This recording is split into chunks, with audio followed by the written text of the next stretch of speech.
காஷ்மீரில் தீவிரவாதிகள் தாக்குதல் நடத்திய பைசரான் சுற்றுலா தளத்திலிருந்து பயணிகளை உள்ளூர்வாசிகள் தோளில் சுமந்து காப்பாற்றியுள்ளனர்.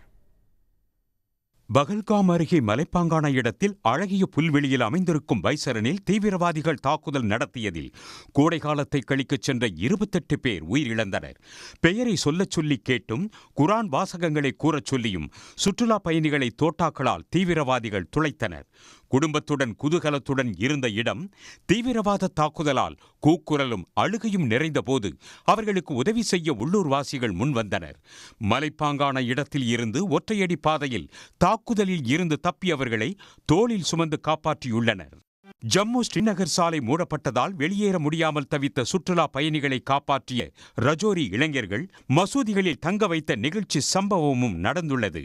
தாக்குதல் நடந்த பைசரனில் இருந்து தப்பிய சுற்றுலா பயணிகளுக்கு உள்ளூர் மக்கள் குடிநீர் உணவுகளையும் வழங்கி உதவினர். தீவிரவாதிகள் தாக்குதலில் தன் கண்முன் கணவரை பறிகொடுத்த கர்நாடகாவைச் சேர்ந்த பல்லவி தாக்குதல் நடந்த இடத்தில் இருந்து தன்னை 3 காஷ்மீரி இளைஞர்கள் காப்பாற்றியதாக கூறியுள்ளார். பிஸ்மில்லா பிஸ்மில்லா என்று முழங்கியபடியே தன்னை காப்பாற்றிய தருணத்தை அவர் பகிர்ந்துள்ளார். உடனுக்குடன் செய்திகளை தெரிந்து கொள்ள சன் நியூஸ் பெல் ஐகானை கிளிக் பண்ணுங்க.